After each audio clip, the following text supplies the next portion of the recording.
So let's jump right in with a pretty unsettling question. You think your money's safe in the bank, right? I mean, of course you do.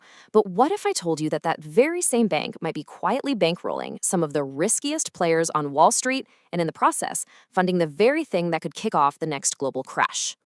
On the one hand, we have what we all want to believe, that our bank is a fortress. It's safe, it's regulated, it's honestly kind of boring. And that's a good thing. But then you have a warning. And this isn't from just anybody. This is from the US Federal Reserve. And they're basically saying, hey, those fortress walls, they might have a back door. And that should really get your attention. Okay, so this gets to the heart of what I'm calling the banking myth.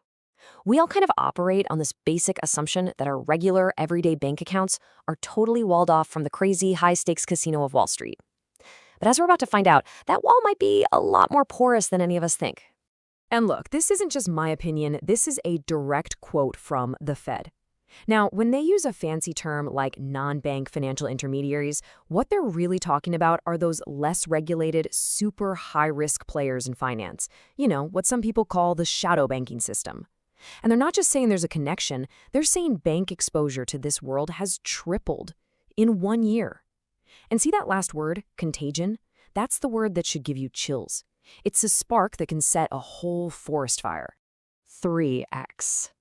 Just let that sink in. This isn't some slow, gradual change. It's an explosion of risk in a ridiculously short amount of time. The links between the safe world of banking and the super risky one, they aren't just growing, they are multiplying at a rate that is frankly alarming. So what exactly is this risky world we keep talking about? Where is this all coming from? Well, this hidden connection leads us to a corner of the financial system that has a new name, private credit. Let's just cut through all the Wall Street jargon for a second. What is private credit? Think of them as investment funds that act like high-stakes lenders.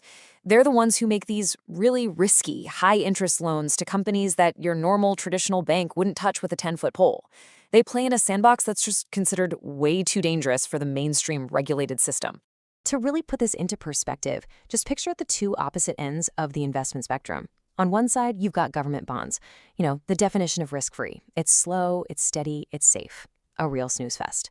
But then way over on the other side, you've got private credit. This is the high-risk game where they're chasing these enormous returns, 9%, 10%, or even more.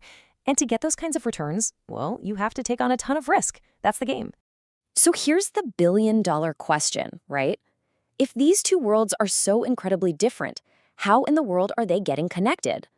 The answer is a hidden money pipeline. And it's actually a shockingly simple 3-step process. First, your regular friendly neighborhood bank lends a giant pile of money directly to one of these private credit funds. Second, that fund immediately turns around and uses that exact money to make it super risky high-return loans. And third, and this is the part you really need to pay attention to, that risk, it doesn't just poof, disappear, it creates a hidden link, a financial IOU, that snakes right back to the original bank. Okay, so now that we get the how, we have to talk about the how much. Because this isn't some tiny niche issue happening in a dark corner. We are talking about a massive, system-wide gamble. $300 billion. Let me say that again. $300 billion. According to a report from Moody's, that is the potential exposure that the traditional banking system has to this world of private credit. Just let that number sit for a second. That is the sheer scale of the bet connecting the safe world of banking with the high-risk one. This chart really tells the whole story, doesn't it? If you imagine that bar on the left is our regulated banking system, well, that much bigger bar on the right shows its exposure to shadow banking. It's not a tiny footnote on a balance sheet. It's this massive, out-of-proportion connection that introduces a whole new level of shakiness into the entire system. Which, of course, brings us to the final and, frankly, terrifying question. Is a crash coming? And to even begin to answer that, we have to understand a concept that gives every single regulator nightmares: systemic risk. Systemic risk is the ultimate bogeyman of the financial world. We're not talking about one company or one fund having a bad day and failing. No, this is the risk that the failure of that one single entity could be like pulling the wrong Jenga block. It could set off a chain reaction, a domino effect that just cascades through the entire financial system and brings the whole thing crashing down. And when you look at the recipe for that kind of contagion, it starts to sound alarmingly familiar, right? A tightly interconnected system? Check. Hidden, concentrated risk all piled up in one place? Check. This creates the exact conditions for a domino effect, where just one default in the wild world of private credit could roar back through that hidden pipeline and start shaking the very foundations of our banking system. So I'll leave you with this thought. The financial system is way, way more tangled and fragile than most of us ever realize. We've just traced these hidden pipelines that connect Main Street banks to some of Wall Street's biggest gambles. And the critical question we all have to ask ourselves now is, what happens when just one of those links breaks?